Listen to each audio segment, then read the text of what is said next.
বেরাদারান ইসলাম, আমি আপনাদের সামনে পবিত্র কালাম মাজিদের দুই জায়গা থেকে দুই টুকরো আয়াত পাঠ করেছি। আয়াত দুটিকে সামনে রেখে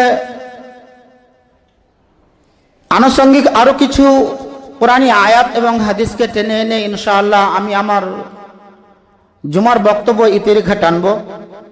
মাবুদের দরবারে সুমতি চাই রব্বুল আলামিন যে কথা কয় এটাকে বলবো সঠিকভাবে উচিতভাবে বলতে পারি।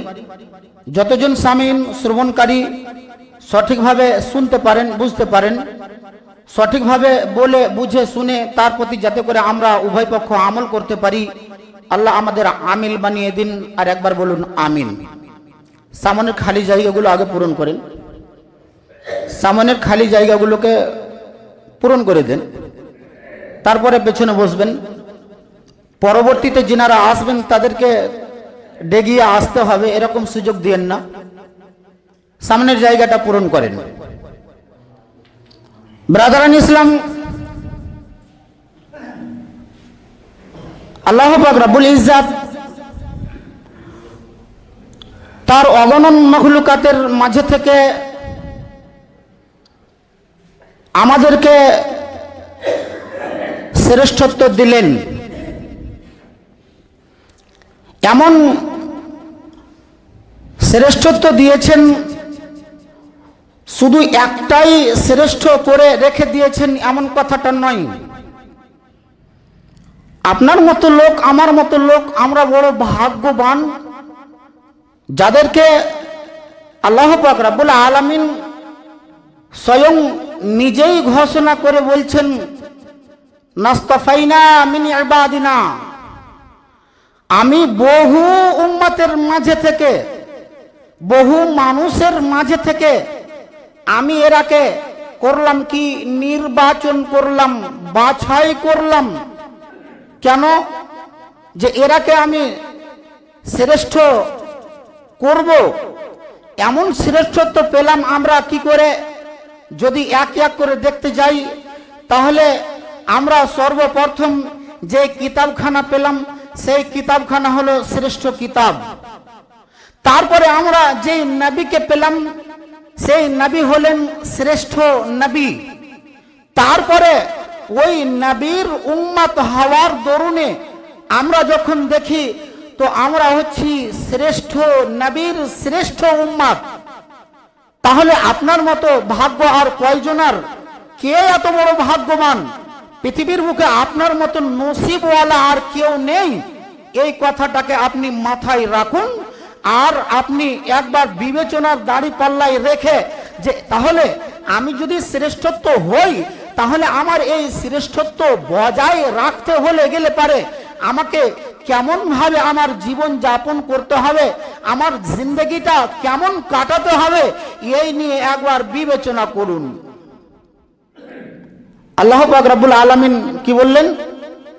সুম্মা আওরাসানাল কিতাবাল্লাযী নাস্তাফাইনা মিন ইবাদিনা ফামিনহুম যালিমুন লিনাফসিহি ওয়া মিনহুম মুকতাসিদ ওয়া মিনহুম সাবিকুন বিল খায়রাতি বিইذنিল্লাহ যালিকা হুয়াল ফাদলুল কাবীর।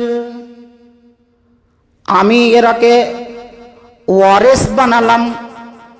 আওরাসানাল কিতাব, আমি যে কিতাবখানা দিলাম এই কিতাবের আমি ওয়ারিস বানানোর জন্য আমি করলাম কি, এরাকে আমি বাছাই করে নিলাম।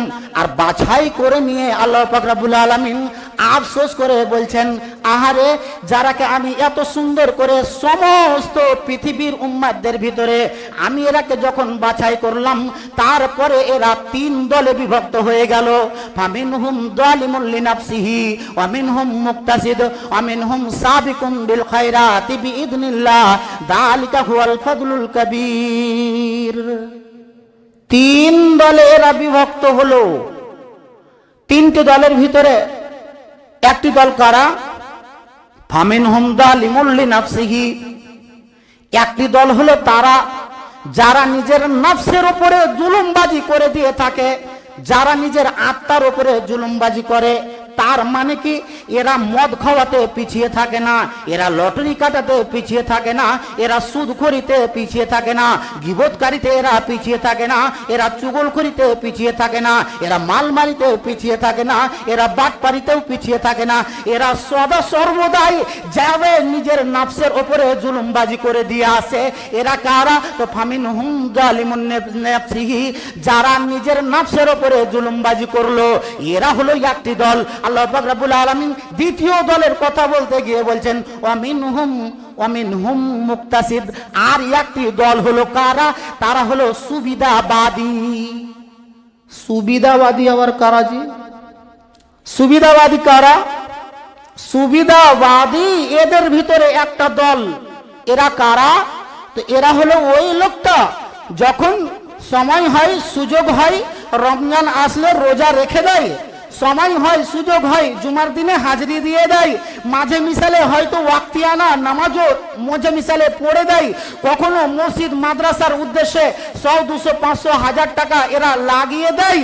আবার যখন এরা সুযোগ পায় তো সুযোগ পেতে গেলে প্রায় এরা পাপের বেলাতে পিছিয়ে থাকে না, এরা পাপের জন্য এরা ধপে ধপে ডাক বেরিয়ে চলে।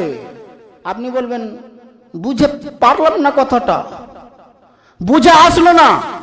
সুবিধাবাদী তার মানে কি? আমার মতো লোক, আপনার মতো লোক আসলো কোথায়?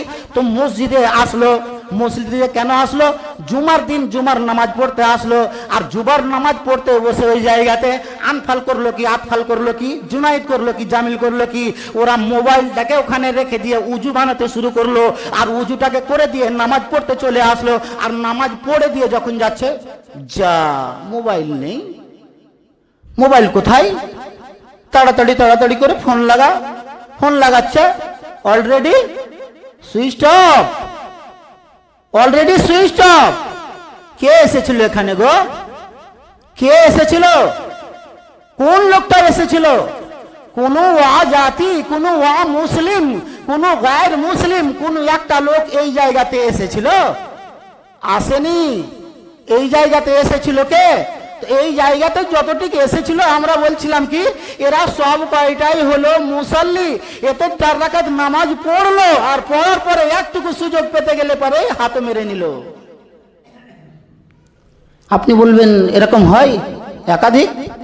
একাধিক জালসা মাহফিলে বসে আছে, ওয়াজ শুনছে। কিসের জন্য এসেছে? নিজের ইমানকে বাড়াবো বলে ওয়াজ শুনতে এসেছে, জালসা শুনছে, বসে আছে, প্যান্টের পকেট থেকে মোবাইল গায়েব। কে এসেছিল এখানে? কোন ঘোষ, ডোম, চামার, হাঁড়ি কুড়োল কে এসেছিল? আসেনি। এরা কারা ছিল? এরা হলো ওই সুবিধাবাদী।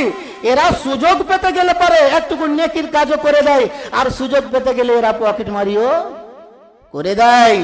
এরা পাপের কাজেও পিছিয়ে থাকে না। আল্লাহ পাক রব্বুল আলামিন বলছেন এরা হলো দ্বিতীয় নাম্বার লোক। তৃতীয় নাম্বার কারা? তৃতীয় নাম্বার বলতে গিয়ে আল্লাহ পাক রব্বুল আলামিন বলছেন ওয়ামিনহুম সাবিকুন বিল খায়রাতি বিইذنিল্লাহ যালিকা হুয়াল ফাদলুল কাবীর। 3 নম্বর দলটি হলো কারা? যেই লোকটাকে আল্লাহ পাক রব্বুল আলামিন ফাদলুল কাবীর বলে দিয়ে বলছে এরাই হলো আসল সফল কাম, এরাই হলো চির সফল। কোন লোকগুলো? তো আল্লাহ পাক রব্বুল আলামিন বলছেন ওই লোকটা, যেই লোকটা কখনো হারামের ধারে কাছে যায় না, যে লোকটা কখনো গীবতকারীতে যায় না, যে লোকটা কখনো চুগলখড়িতে যায় না, যে লোকটা কখনো মাল মারিতে যায় না, যে লোকটা কখনো ব্যাটপারিতে যায় না। এরা এই 3 নম্বর দলটাকে বলছে ওয়ামিনহুম সাবিকুন বিল খায়রাত। এরা আগিয়ে গেল, এক ধাপ আগিয়ে চলে গেল। কিসের বদৌলতে? তা আল্লাহ পাক রব্বুল আলামিনের ইজাজতে আল্লাহ পাক রব্বুল আলামিন ওকে এতটা সুমতি দিলেন, আর যার জন্য ওই এক ধাপ আগিয়ে চলে গেল। আল্লাহর কোরআন বলছে যালিকা হুয়াল ফাদলুল কাবীর। এই লোকটাই হলো সবচাইতে বড় সফল কাম, এই লোকটাই হলো ধন্য। এই 3 শ্রেণীর মানুষ হলো কার মাঝে? তো আল্লাহ বলছেন যাকে নাস্তাফাইনা, যাটাকে আমি বাছাই করেছিলাম, এদের ভিতরে 3টি দল এরা।